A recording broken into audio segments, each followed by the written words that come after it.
Sri Aurobindo on food.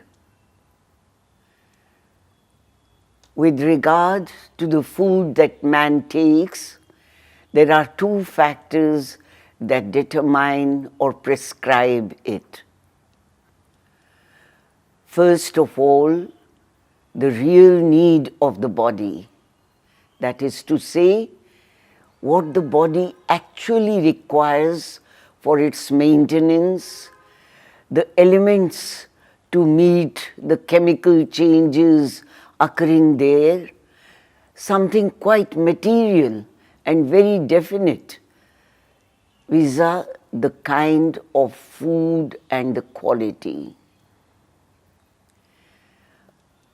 But usually, this real need of the body is obscured and submerged under the demands of another kind of agency, almost altogether foreign to it, vital desire and mental notions.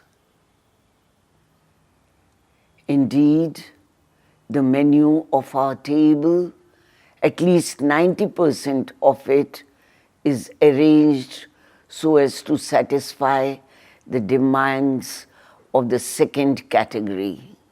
The consideration that should come first comes last, in fact. The body is at present a slave of the mind and the vital. It is hardly given the freedom of choosing its own requirements in the right quantity and quality. That is why the body is seen to suffer everywhere and is normally sick for the greater part of its earthly existence. It is the attachment to food, the greed and eagerness for it, making it an unduly important thing in life, that is contrary to the spirit of yoga. To be aware that something is pleasant to the palate is not wrong. Only one must have no desire or hankering for it, no exultation in getting it, no displeasure or regret at not getting it. One must be calm and equal, not getting upset or dissatisfied when the food is not tasty or not in abundance.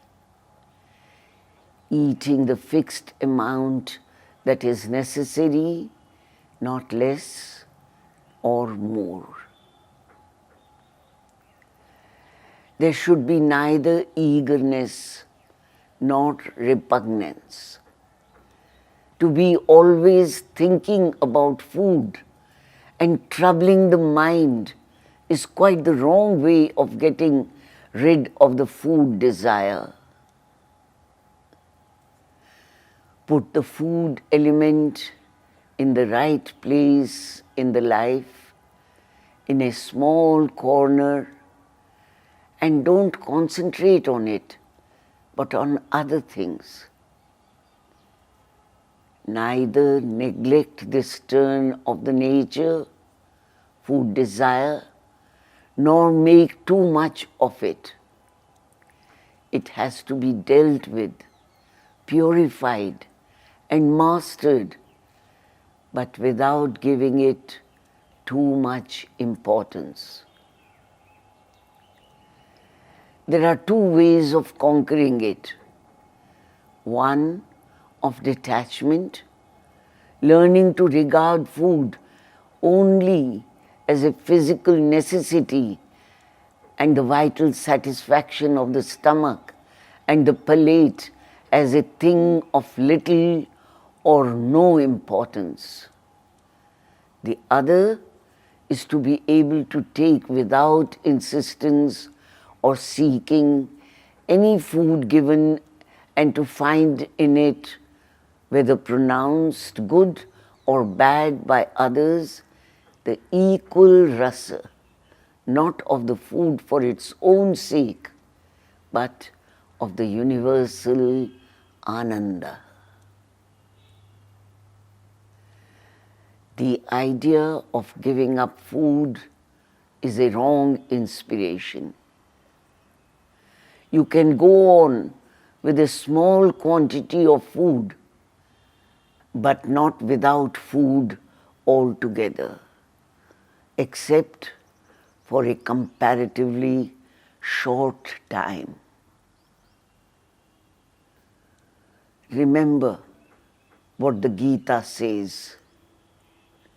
Yoga is not for one who eats in excess, nor for one who abstains from eating altogether.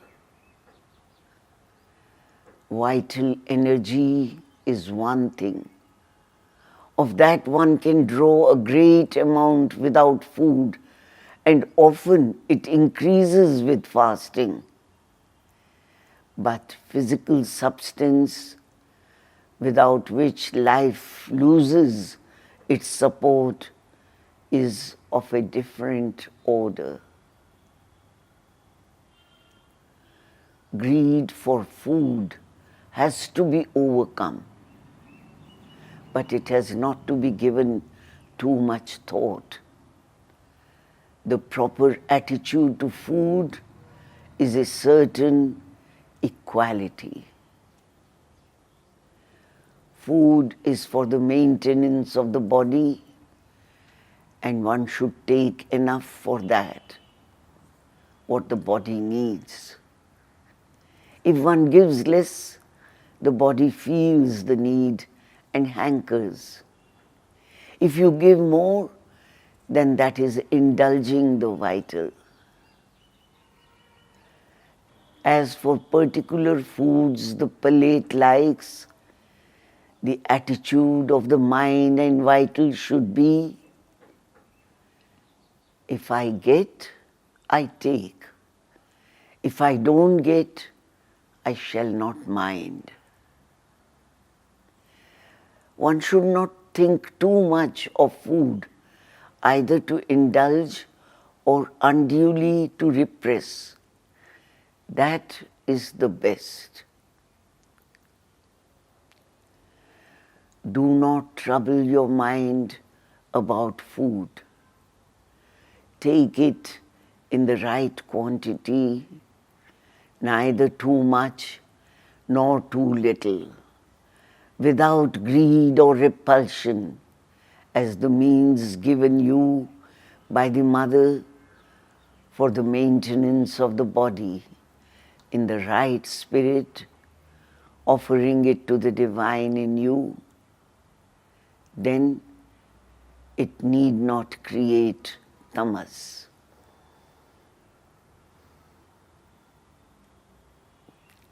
The mother on food.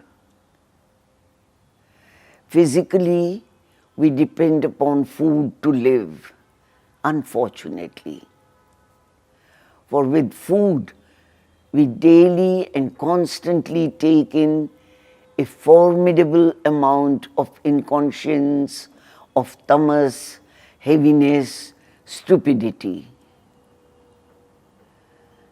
One can't do otherwise unless constantly, without a break, we remain completely aware, and as soon as an element is introduced into our body, we immediately work upon it to extract from it only the light and reject all that may darken our consciousness. This is the origin and rational explanation of the religious practice of consecrating one's food to God before taking it. When eating, one aspires that the food may not be taken for the little human ego, but as an offering to the divine consciousness within oneself. In all yogas, all religions, this is encouraged.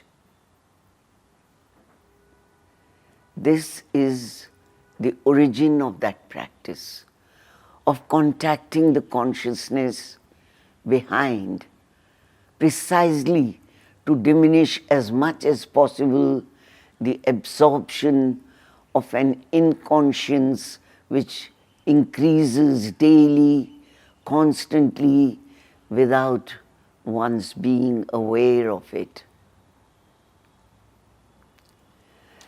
The all-absorbing interest which nearly all human beings, even the most intellectual, have in food, its preparation and its consumption, should be replaced by an almost chemical knowledge of the needs of the body and a very scientific austerity in satisfying them.